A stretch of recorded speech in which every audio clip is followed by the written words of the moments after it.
Un match de Champions League, des traces de boue et des mutants, c'est le résumé des threads d'horreur d'aujourd'hui. Alors venez avec moi dans les tréfonds de l'espèce humaine. Let's go.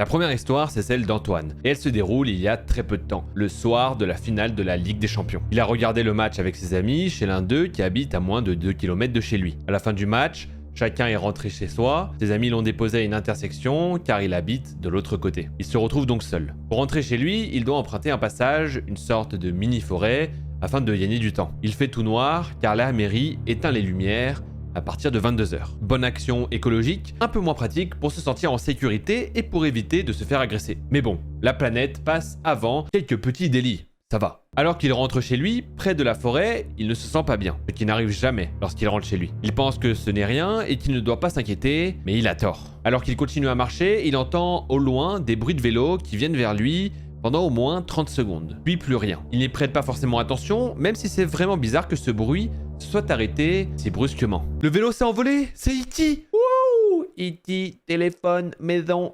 S'il y a des très jeunes dans ma communauté, sachant qu'il n'y en a pas beaucoup, vous n'avez pas trop la ref. Les autres, normalement, vous l'avez tous. Quelques secondes plus tard, il se sent vraiment mal à l'aise, comme s'il se sentait observé, oppressé. Il entend des bruits de pas, son cerveau lui dit de regarder derrière lui, et en se retournant, il aperçoit une silhouette qui marche très discrètement, un peu accroupie, tenant ce qu'il pense être un objet dans sa main. Et là, il entend « Mon précieux, ils nous l'ont volé !»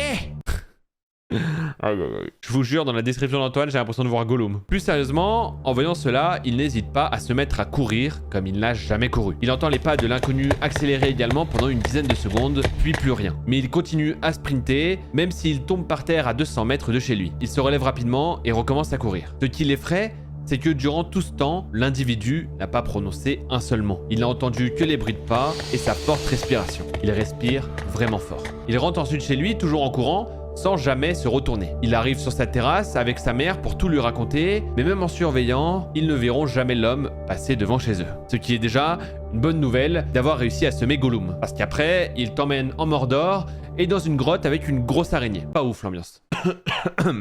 Pardon. On passe maintenant à la seconde histoire. Mais avant, car elle est incroyable, la prochaine, abonne-toi et like la vidéo.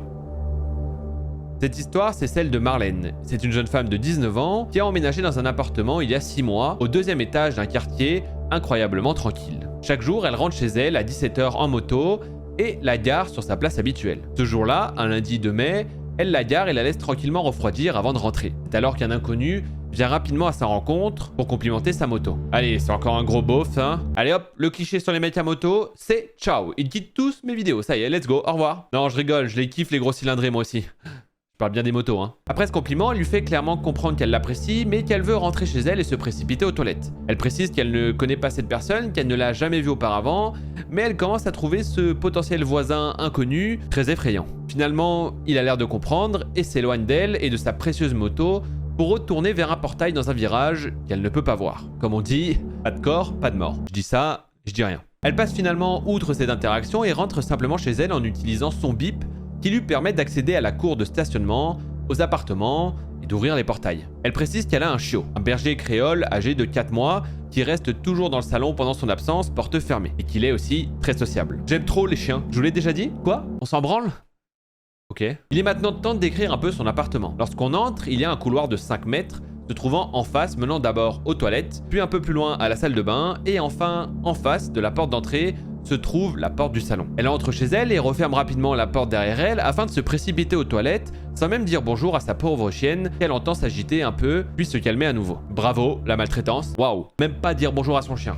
Waouh. J'ai même plus envie de raconter cette histoire en fait. Elle fait donc ses affaires dans les toilettes avec la porte non verrouillée lorsque soudain, elle entend sa porte d'entrée s'entrouvrir légèrement. Elle pense d'abord que c'est le vent, évidemment, mais les bruits de pas ne laissent aucun doute. Quelqu'un est chez elle, marchant sans but dans son couloir. Elle est véritablement pétrifiée, incapable de bouger, la main tendue vers le papier toilette. Elle n'a même pas envie de pleurer ou de crier, elle est simplement et complètement figée.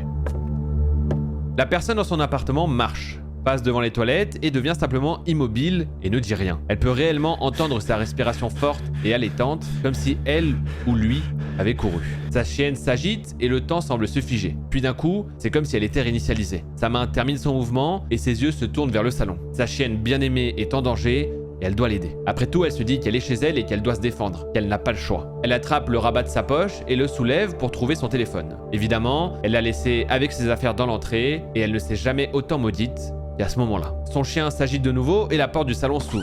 Elle veut bouger et sortir, mais la lâcheté la rattrape et elle se retrouve à nouveau bloquée. Elle a envie de pleurer et de hurler de peur. Elle ne sait pas comment décrire ce sentiment de paralysie. Elle veut simplement trouver le courage de sortir et de lui hurler de dégager de chez elle, mais rien ne se passe. Elle reste dans les toilettes, immobile, pendant que la porte du salon finit de s'ouvrir. À ce moment-là, elle imagine les pires scénarios. Son chien tué, puis qu'ensuite, ce sera son tour. Mais rien ne se produit. Elle a l'impression que tout le monde est immobile et attend quelque chose. Mais rien ne se passe pendant plusieurs secondes, puis sa porte d'entrée se referme sans qu'elle n'entende aucun pas. Elle est toujours dans ses toilettes sans réaliser grand-chose à part que sa chienne gratte maintenant à la porte en pleurant. Cela la décide enfin à se débloquer et à ouvrir pour prendre sa chienne et courir récupérer son téléphone pour ensuite de nouveau retourner dans les toilettes, le verrou fermé. Elle ne sait pas quoi faire, elle tient sa chienne contre elle dans cette petite pièce, son téléphone dans l'autre main. Elle dit qu'elle devrait appeler la police, mais sur le moment, elle est juste submergée par ses émotions et pleure pendant que sa chienne lui fait des léchouilles. Elle ne se souvient pas avoir pleuré avec une telle intensité auparavant. Voilà, tu m'étonnes. J'ai failli chialer moi aussi, con. Oh, on est où là? Après environ 10 minutes à pleurer, elle décide de se lever et de sortir délicatement au cas où quelqu'un est réellement toujours chez elle. Et au cas où il n'a pas entendu ses pleurs. Sa porte d'entrée est bel et bien ouverte. Et bien sûr, la porte du salon aussi. Il y a des traces de boue dans son couloir. Preuve d'une véritable visite indésirable. Elle réalise vraiment la situation en voyant ça et pleure encore en fermant sa porte d'entrée à double tour. La situation se termine là. Elle ne cherche pas à en savoir plus sur le moment et passe la pire nuit de sa vie. Depuis cette situation, elle a un toc de verrouillage et elle a du mal à dormir. Elle emmène son chien partout avec elle et a installé un verrou supplémentaire sur la porte du salon. Un mois s'est finalement écoulé et elle a commencé à pouvoir réfléchir à la situation et voici ses constatations. De 1, l'inconnu du parking est passé par la terre pour venir la voir. D'où les traces de boue. Elle ne l'a pas vue, mais il a pu la voir rentrer chez elle et pour la rattraper, il a sûrement dû courir, d'où son apparence essoufflée. Elle se demande aussi pourquoi. Vraiment? Pourquoi? Pourquoi elle? Que voulait-il? Avait-elle rêvé? Pourquoi son chien n'avait-il pas réagi? Le connaissait-elle? Elle préfère ne pas y penser. Cependant, par la suite, les choses ne s'arrêtent pas là et prennent une tournure inquiétante. 6 heures de fou. Et là, je coupe la vidéo et je dis la suite dans le prochain épisode de Maku et ses threads. Pas mal, non? Plus sérieusement, récemment, elle a trouvé un post-it collé au sol sur sa place de stationnement. Il était écrit « Jolie moto, on a déjà parlé et tu me plais beaucoup ». En lisant ça, elle a éclaté de nouveau en larmes dans le parking et elle a décidé désormais de garer sa moto chez son copain dans la rue d'en face. Encore plus récemment, elle a remarqué que la poignée de sa porte d'entrée était complètement relevée, alors qu'elle la baisse toujours pour la fermer. Elle en est sûre, car c'est devenu un toc. La meuf, c'est devenu Raito Yagami. C'est le mec dans Death Note. Il baisse sa poignée pour voir si quelqu'un est rentré, il met même une tige et tout. C'est devenu une zub, pour ceux qu'on la rêve. Bref, aujourd'hui encore, elle ne sait pas quoi faire et elle voudrait que cela s'arrête. Mais elle se demande aussi si elle ne devient pas paranoïaque. Force à toi Marlène, et n'hésite pas à aller voir la police pour porter plainte, te rassurer et demander même des patrouilles. N'hésite pas à demander à ton copain, si tu as trop peur seul, qu'il t'aide et qu'il l'attrape pour lui niquer sa mère. Oula, pardon, histoire suivante.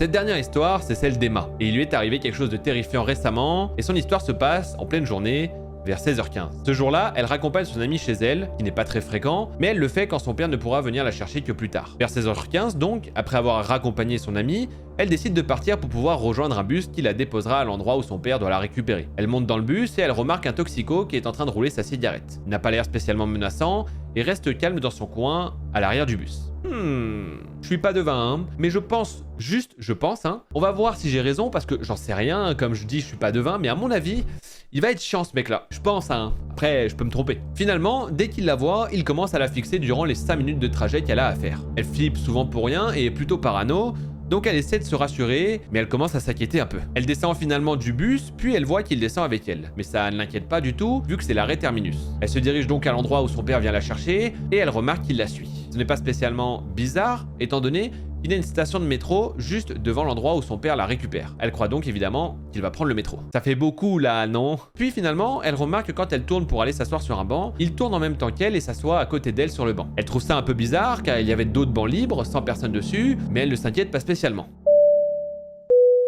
Mesdames et messieurs, merci de votre présence. Nous sommes ici pour vous clarifier quelque chose. Quand quelqu'un vous suit depuis plusieurs minutes et s'assoit à côté de vous, alors qu'il y a de la place ailleurs et qu'en plus il vous a fixé depuis un certain moment, c'est qu'il est temps de s'éloigner de cette personne le plus vite possible. Merci de votre compréhension, j'espère que vous avez passé un agréable voyage dans les conseils de Maku et j'espère ne pas vous y revoir bientôt. Ciao ciao!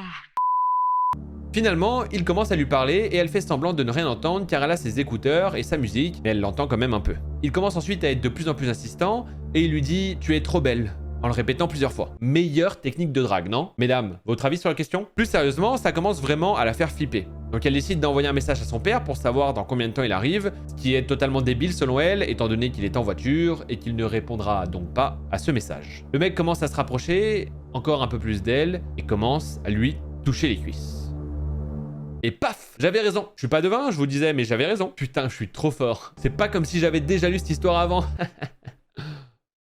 Non, sérieusement, c'est un sujet sérieux. On reprend, excusez-moi. Elle enlève directement sa main de ses cuisses et se lève pour s'éloigner un peu. Il la suit rapidement, elle est terrorisée et ne sait pas quoi faire. Il commence à lui attraper le bras très fort et à l'emmener vers une voiture. Puis à ce moment-là, un homme surgit et commence à l'insulter, lui ordonnant de la relâcher immédiatement. Ce qu'il fait. Elle ne connaît pas cet homme, il doit juste être un inconnu qui passe par là. Elle a énormément de chance. Elle lui raconte donc tout ce qui s'est passé et il appelle immédiatement la police. Pendant ce temps, il commence à courir pour essayer de rattraper le mec et il réussit. Puis la police arrive 10 minutes plus tard et son père est arrivé entre-temps. Elle explique l'histoire à la police et à son père et le mec est arrêté. Elle a vraiment eu très peur et elle ne remerciera jamais assez ce jeune homme du nom de Xavier qui lui a sauvé la vie. Professeur Xavier, bravo pour votre intervention. Mutant et fier de l'être. Non, sérieusement, je rigole et tout, mais force à toi, Emma, et merci au héros Xavier, qui va bientôt créer l'école des mutants, mais ça, c'est un détail, d'être intervenu. En vrai, on a besoin de plus de gars comme toi. Je rigole, hein, mais c'est un sujet très très sérieux. Vous savez que je dédramatise souvent les situations, etc.